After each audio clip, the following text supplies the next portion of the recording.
Here's my take. For about a decade, the United States has been comforted by the notion that China had lost its way. After 35 years of astonishing growth, Beijing stumbled internally and abroad.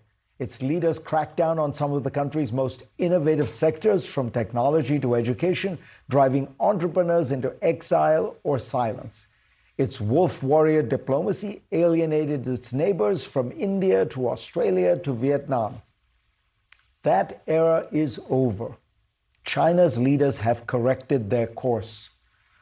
This September, while President Trump accused nations at the UN General Assembly of being hopeless failures and harangued the UN for not hiring him to renovate its headquarters decades ago, President Xi Jinping put forward a global governance initiative to commemorate the 80th anniversary of the UN's founding.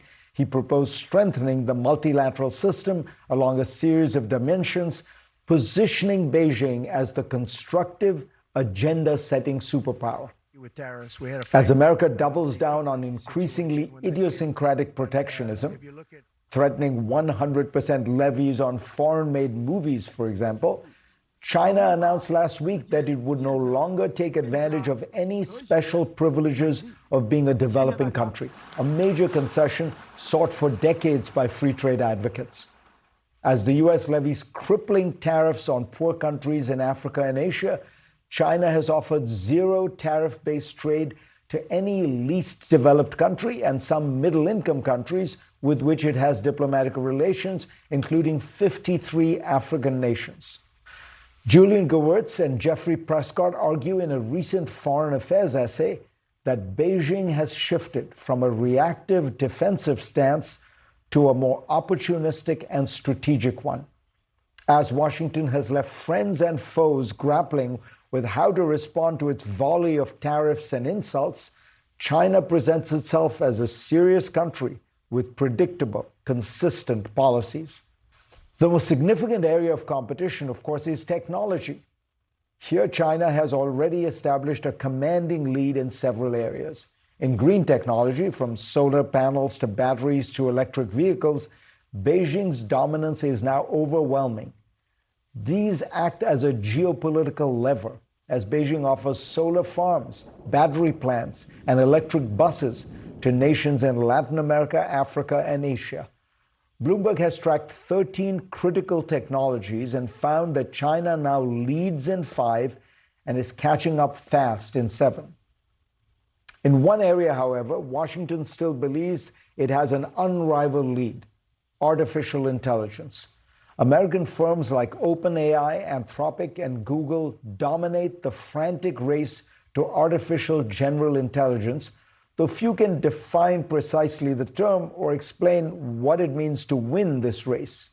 China's approach to AI is strikingly different from America's.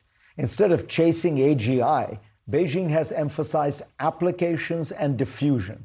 It seeks to embed AI into every corner of its economy and society, in logistics, in surveillance, in smart cities, in healthcare, in drones and robots. This strategy ensures that AI quickly produces real economic transformation and returns, raising productivity and embedding the new technology into daily life.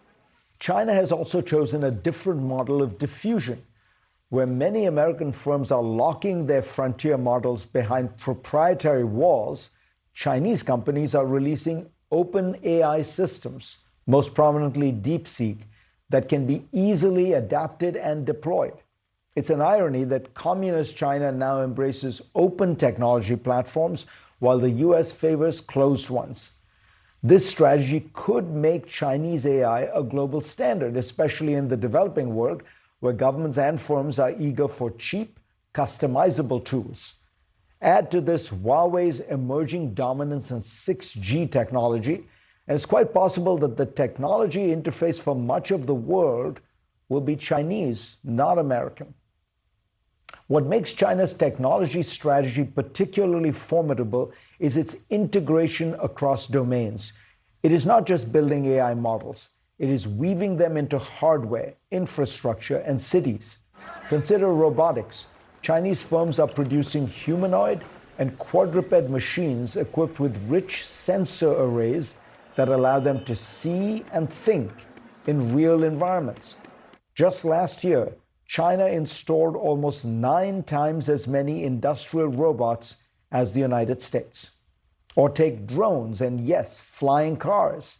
China is building what it calls a low-altitude economy, carving out urban airspace for autonomous aerial vehicles. In Shenzhen, drones already deliver packages. In Guangzhou, Yihang's self-flying cars have begun taking passengers. Again, the advantage is integration, sensors, AI, hardware, and regulation aligned to create transformative technology. Meanwhile, in the United States, government funding for basic science and technology has been slashed. Our best universities are under siege, with the government locked in a war to take down Harvard, by many measures the world's top-ranked research university. While the government was on the verge of shutting down in Washington, the President and Secretary of Defense summoned hundreds of the country's top generals to lecture them on staying slim and fighting woke ideology. We need to get serious.